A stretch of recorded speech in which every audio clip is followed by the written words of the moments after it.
Albert Einstein, whose theories changed the world of science forever, once spent 9 long years going from door to door looking for a job. Among his classmates, Einstein was the only one who didn't get a job. Who would have thought that the boy, once considered the slowest learner in school, would one day receive an offer to become the president of Israel? What reply did Einstein give to the Israeli ambassador, and why was such a brilliant mind initially rejected by everyone? Born in 1879 in the German city of Ulm, Einstein was always seen as different. He was a late speaker and considered a weak student, but that was because he questioned everything instead of memorizing blindly. His slow progress in school was due to deep curiosity. Though he lagged behind in class, this same creativity later became his greatest strength. Einstein's early education was in Munich, but he disliked the strict German schooling system. He eventually left and moved to Switzerland with his family, hoping for better opportunities. He aimed to study physics and mathematics at Zurich Polytechnic. In the entrance test, he excelled in maths and physics,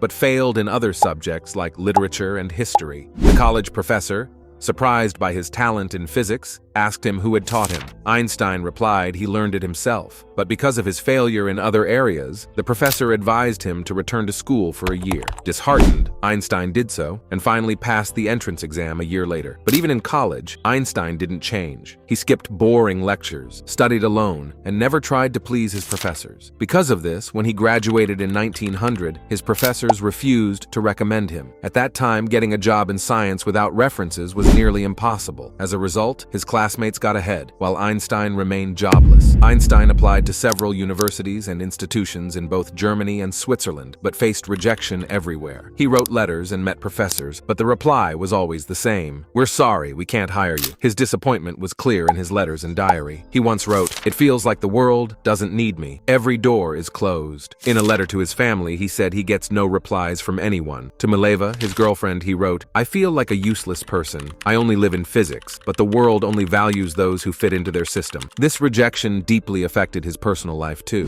Financial stress, relationship tension, and a lack of direction made things worse. Einstein was very idealistic and only wanted a job in science, not something commercial. His relationship with Mileva also suffered, as she expected him to earn, but he had no job. Eventually, he started working as a private tutor, teaching school students. Then, on a friend's suggestion, he applied for a low-level government job at the Bern Patent Office. Surprisingly, in 1902, Einstein got the job. His role was to review patent applications and evaluate if inventions were original. Though dull, it gave him the time to do research in the evenings. While not the academic job he wanted, it was a lifeline. In 1905, Einstein published 4 groundbreaking papers on special relativity, the photoelectric effect, Brownian motion, and E=mc². These works shocked the scientific community. The man working at a patent office became famous in Europe. His paper on the photoelectric effect became a foundation of quantum physics, while special relativity changed the way we understand space and time. In 1909, after 9 years of struggle, Einstein finally became assistant professor at the University of Zurich. Despite fame, Einstein's personality remained a mystery to many. He was seen both as a quirky scientist with messy hair and as a serious political figure. In 1932,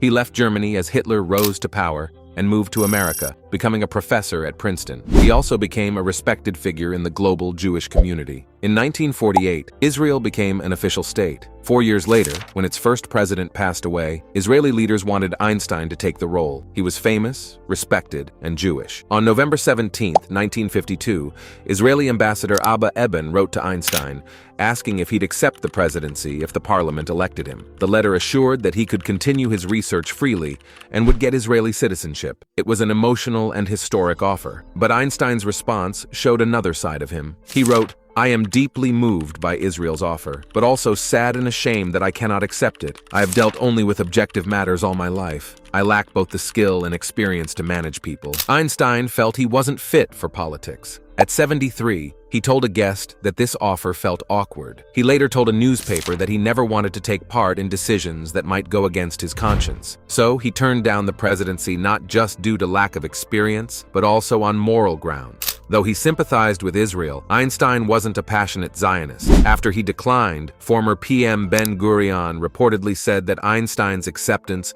could have caused problems, as Einstein had earlier said that the idea of a separate Jewish state didn't appeal to him. Eventually, on December 16, 1952, Yitzhak Ben-Zvi became Israel's second president. Einstein's life remains a powerful reminder of how integrity, patience, and dedication can overcome rejection. Thank you for watching this science lover video. See you in the next one.